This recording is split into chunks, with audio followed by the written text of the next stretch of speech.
తెలంగాణలో ఒకప్పుడు గతంలో ఒక వెలిగిన పార్టీ తెలుగుదేశం పార్టీ. అలాంటి పార్టీని తెలంగాణలో తీవ్రంగా దెబ్బ కొట్టింది ఎవరు అంటే రేవంత్ రెడ్డి అంటూ ఉన్నారు, ఖచ్చితంగా కేసీఆర్ అని చెప్పి. సో బీఆర్ఎస్ పార్టీని బొంద పెట్టాలి అని చెప్పి రేవంత్ రెడ్డి ప్రజలకు పిలుపునిస్తూ ఉన్నారు. ఈ తెలంగాణ రాష్ట్రంలో నందమూరి తారక రామారావు గారికి అభిమానులు ఉన్నారు, నారా చంద్రబాబు నాయుడు గారికి సహచరులు అనుచరులు ఉన్నారు. వాళ్ళందరికీ నా విజ్ఞప్తి ఒక్కటే, ఈ తెలంగాణ రాష్ట్రంలో తెలుగుదేశం ఉండొద్దని కక్ష గట్టి ఆ పార్టీ నాయకత్వాన్ని దెబ్బతీసిన చంద్రశేఖరరావును బీఆర్ఎస్ ను సమూలంగా 100 మీటర్ల గోతి తీసి పాతి పెట్టినప్పుడే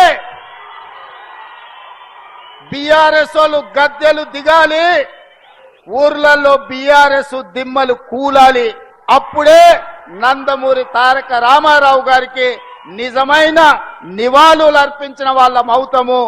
ఆ విధంగా మనము ముందుకు వెళ్లాల్సిన అవసరం ఉన్నది.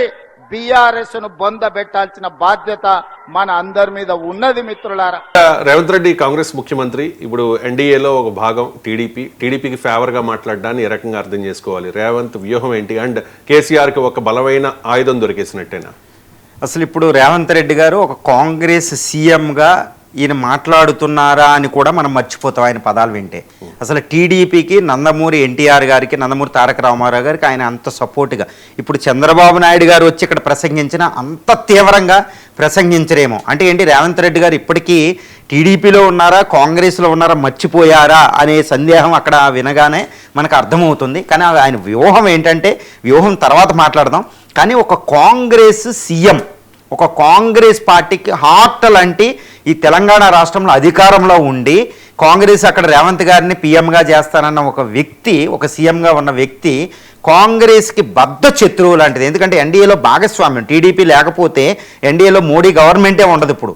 అలాంటి టీడీపీని ఈయన పొగుడుతూ మాట్లాడొచ్చా అంటే చాలా విచిత్రంగా ఉందన్నమాట. ఎందుకంటే అంతకుముందు ఆయన టీడీపీలో నుంచి వచ్చారు కాబట్టి మళ్ళీ టీడీపీ ఓసలను పోలేదా అని వచ్చారన్నమాట. దీనికి వ్యతిరేకంగా బీఆర్ఎస్ ఏమంటుంది, కేటీఆర్ గారు ఏమంటున్నారు, ఇది బీఆర్ఎస్ కేసీఆర్ గారిని 100 గోతులు అడుగు తీస్తే బొంద పెడితే ఎన్టీఆర్ గారికి సరైన నివాళి. అంటే ఏంటి ఇక్కడ అంటే, ఇక్కడ ఒకటి గుర్తుపెట్టుకోవాలి, కేసీఆర్ గారు one of the best leader. ఎందుకంటే రాజ్యాంగబద్ధంగా ఒక పీస్ఫుల్ రెవల్యూషన్ ద్వారా ఇక్కడ తెలంగాణ సాధకుడు. ఈ విషయంలో తిరుగులేదు. ఆల్మోస్ట్ ఈ విషయాన్ని ఎవ్వరూ కూడా తిరస్కరించలేరు.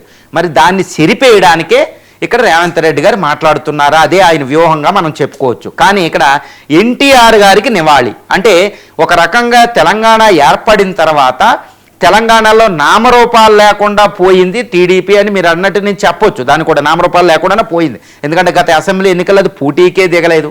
మరి రేవంత్ రెడ్డి గారికి సపోర్ట్గా, కాంగ్రెస్ సపోర్ట్గా అని కూడా కొంతమంది అంటారు. రీసెంట్గా జూబ్లీ హిల్స్ ఎలక్షన్లో కూడా టీడీపీ ఈయనకి సపోర్ట్ చేసింది కాబట్టి టీడీపీకి ఇక్కడ రేవంత్ రెడ్డి గారు ఇక్కడ ఎమ్మెల్యే గెలిచారు అని చెప్తారు. ఇప్పుడు వచ్చే మున్సిపల్ ఎలక్షన్ దృష్టిలో పెట్టుకుని ఎన్టీఆర్ టీడీపీ యొక్క కార్యకర్తలని ఆకట్టుకుని కాంగ్రెస్ విజయం కోసమే రేవంత్ రెడ్డి గారి వ్యూహమా అని మనం చెప్పొచ్చు. ఎందుకంటే మళ్ళీ ఇంకోటి, రేవంత్ రెడ్డి గారికి ఉన్న ఒక ప్లస్ ఏంటంటే, అందరూ అంటారు ఇది రేవంత్ రెడ్డి గారి ప్లస్ ఏంటంటే టీడీపీ సపోర్ట్ కూడా ఉంది, టీడీపీ కార్యకర్తలు సపోర్ట్ ఉంది, ముఖ్యంగా ఆ యొక్క సామాజిక వర్గం సపోర్ట్ ఉంది. కాబట్టి రేవంత్ రెడ్డి గారు తిరిగి ఉండదు. ఆ వ్యూహంతో మాట్లాడి ఉండొచ్చు.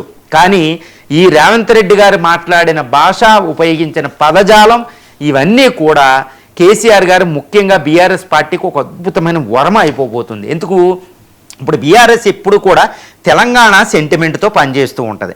అక్కడ అధికారంలో చంద్రబాబు నాయుడు గారు ఉన్నారు. అక్కడ పక్క రాష్ట్రంలో అక్కడ నదీ జలాల వివాదం ఉంది, ఇంకా విభజన చట్టం ఇంకా అపరిష్కృతంగా ఉంది. ఈ క్షణంలో ఇంకా తెలంగాణ సెంటిమెంట్ని ఎక్కువ ఉపయోగించుకుంటుంది బీఆర్ఎస్.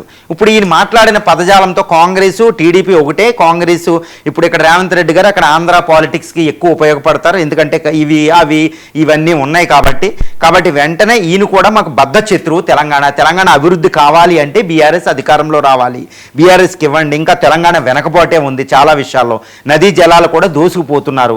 కాబట్టి చాలా ప్రమాదంలో ఉన్నామని మళ్ళీ తెలంగాణ సెంటిమెంట్ని అవేకం చేసుకోవడానికి బీఆర్ఎస్కు ఒక అద్భుతమైన అవకాశంగా ఇది వెళ్ళిపోతుంది. కాబట్టి ఇక్కడ ఎన్టీఆర్ గారిని పొగిడినా అది పరోక్షంగా ఉండాలి, కానీ ప్రత్యక్షంగా ఇంతటి ఉంది అంటే రేవంత్ రెడ్డి గారి మీద కాంగ్రెస్ అధినాయకత్వం కూడా ఒకనొక స్థితిలో అసంతృప్తి వ్యక్తం చేసే అవకాశాలు ఉంటాయి. ఎందుకంటే ఇప్పుడు కాంగ్రెస్ అనేది ఇంట్రిగ్యూ అంటే ఇంటర్నల్ ఇన్ఫైటింగ్ ఎక్కువ ఉంటుందండి. ఇప్పుడు సీనియర్స్ జూనియర్స్ కాంగ్రెస్లో ఈ మధ్యన బయట పడతలే, కానీ ఎలక్షన్ దగ్గరకు వచ్చేటప్పుడు అప్పుడప్పుడు బయట పడుతూ ఉంటాయి. మరి అలాంటి పరిస్థితుల్లో కాంగ్రెస్ వ్యక్తులే, కాంగ్రెస్ నాయకులే రేవంత్ రెడ్డి గారిని మళ్ళీ అటాక్ చేసే అవకాశాలు ఉంటాయి. ఎందుకంటే లీడర్షిప్ స్ట్రగుల్ అనేది ఎప్పుడు ఉంటుంది, ఇక్కడ సుప్రీం అథారిటీ కాదు కాబట్టి.